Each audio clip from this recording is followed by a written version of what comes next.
Hello everyone and welcome back to another review on an indie adventure game I beat recently on PC via the Steam platform, and that game is Turnip Boy Commits Tax Evasion, which I'll be simply calling Turnip Boy for short to keep things simple. It's a bit of a mouthful, the full title. But yeah, this game was released in April of 2021 and was developed by a small indie studio called Snoozy Kazoo. And I stumbled upon this game via a deal bundle I got from the Humble Bundle store. And what I typically do when I get a bundle with a bunch of random games that I don't know, I do some research and see if there are any games that are right down my alley. And Turnip Boy caught my attention in that bundle because it is a game that draws its main inspiration from classic over-the-top Zelda games like A Link to the Past for the Super Nintendo. And the game and Turnip Boy had an overwhelming number of positive reviews on Steam. Furthermore, the game apparently had garnered somewhat of a cult following and even got increased exposure through some bigger YouTubers reviewing and streaming the game as well. So at any rate, let's start talking about my impressions. And in terms of the story, the game features a simple and comical start by showing the main character, Turnip Boy, failing to pay his taxes, which forces him to undertake tasks and errands from the dubious town's mayor, Onion. I enjoyed the overall contrast of the game's simple presentation in terms of anthropomorphic characters with a quote-unquote a serious and adult subject like taxes and more specifically tax evasion. So without spoiling much of anything, the goal of the game is to complete the tasks from Mayor Onion and put an end to his demands. However, I do have to say that the game explores other themes that expand the lore of the game's universe, such as more background story and information on the characters from the game, the town where you live in, and even the nature and providence of the anthropomorphic vegetable characters. So I really enjoyed these things and was surprised at how serious and I guess somewhat dark the background story can get later in the games. That's something that actually surprised me, and it's part of the charm and I guess cult following of this game that people like. Now, in terms of graphics, the game features 2D sprites, giving it a retro look similar to games in the 16-bit era, but with more detail, obviously.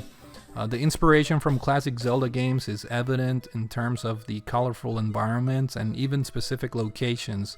For example, there's an area in this game that is a reference to the Lost Woods.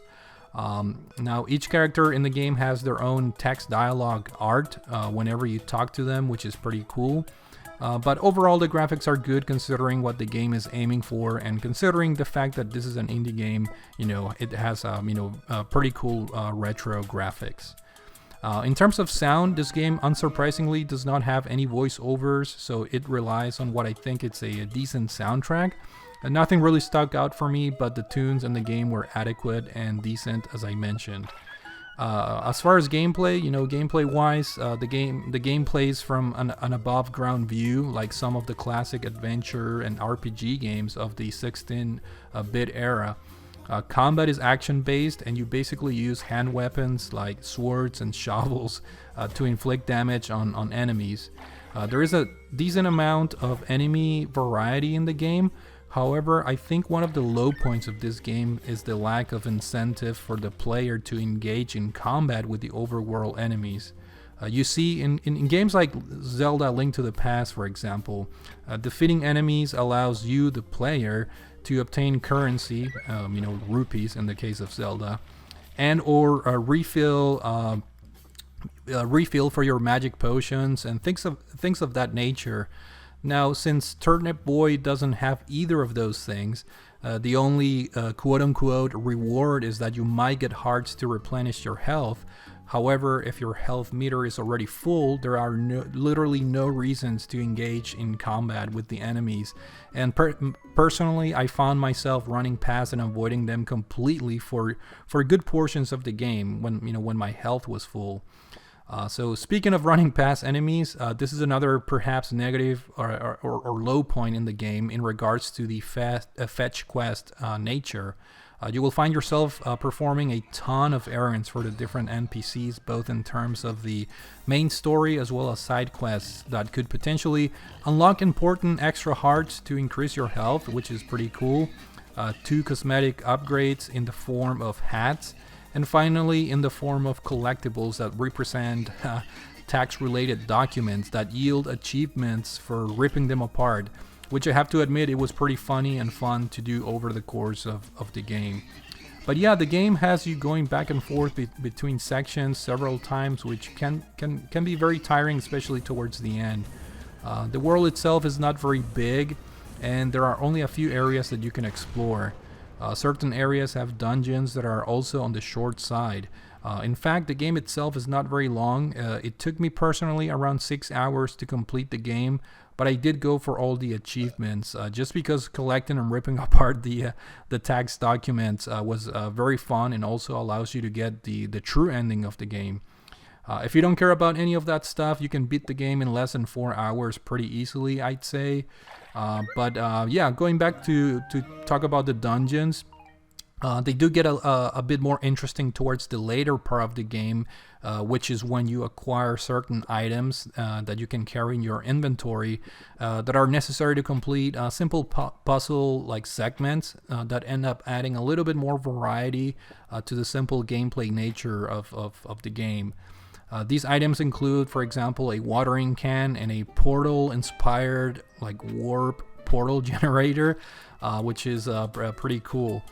Similarly, in terms of bosses, the later part of the game features the best and most challenging boss battles, which is an improvement over the early bosses in the game, which are easy peasy. Overall, Turnip Boy was a decent game that is worth checking out, and in my opinion, under 2 conditions. Number 1, if you're into indie retro inspired games and you're a fan of classic Zelda games, and number 2, if you find the game on sale. I feel like the asking price of $15 is a little bit too much considering how short the game is. However, I do have to say that upon completing the game, you also unlock a boss rush mode with roguelite like elements, where you can use certain power-ups to see how far you can make it inside this like train section of the game. Now, the farther you make it, the more tickets you win, and therefore you can buy more hats, which are a cosmetic touch to the game. So just thought I mentioned this since it's something to keep in mind for extended replay value for this game. So that does it for this review. Hopefully you guys enjoyed this video. Thanks for watching, and I will see you all later. Take it easy.